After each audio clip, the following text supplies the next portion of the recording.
Okay, Sir Ian Glenn. Ubusan talaga tayo ng pellet Astro. Mahirap mag-gun ngayon ng Astro.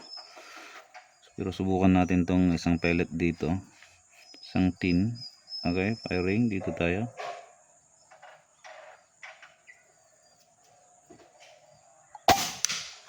So hit.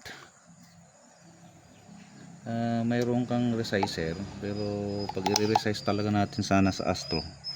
Okay, pero itong pellet na to maganda rin.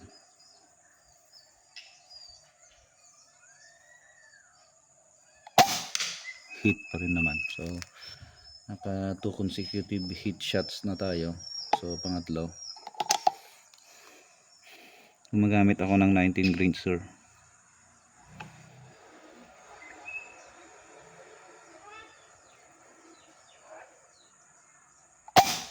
Oh, di ba? Sa 25 meters nito, sir, napaka solid. Nagwa one hole din siya. Papakita ko, sir, ya, ano yung gamit ko. Sorry talaga, naubusan tayo ng pellet.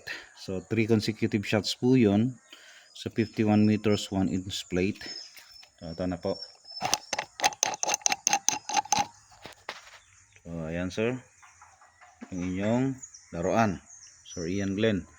Na-upgrade natin, pinalitan natin yung swing, binago natin yung valving system nya, marami pa tayong ginawa dito, nagdragay din tayo ng flower plenum, pinalitan natin yung rubber, marami po dito, lalo na dito sa trigger mechanism, ang dami po, sumakit mata natin kawi-welding.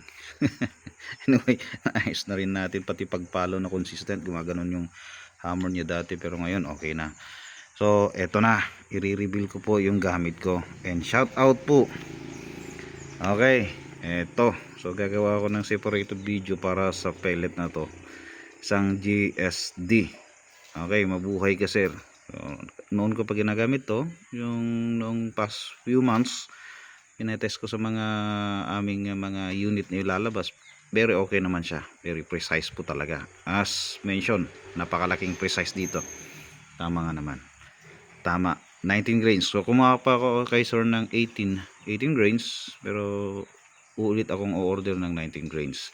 So ito yung gusto ng inyong laruan, Sir Ian Glenn. Pwede naman ang Astro, kaso wala na tayo Astro. Tapos i-resize na lang po ninyo.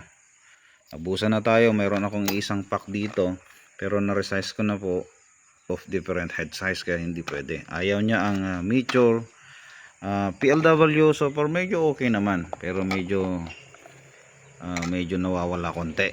So ito yung nakita kong very consistent po yung inyong laruan. So nasubukan ko rin yung Sniper Diabolo, medyo okay rin naman, pero ito talagang nagwa one hole po siya sa 25 meters.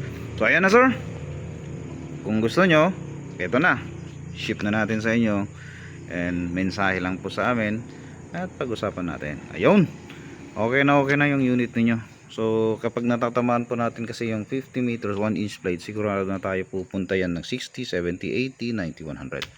So, okay, ayan, sir, thank you for trusting and boss.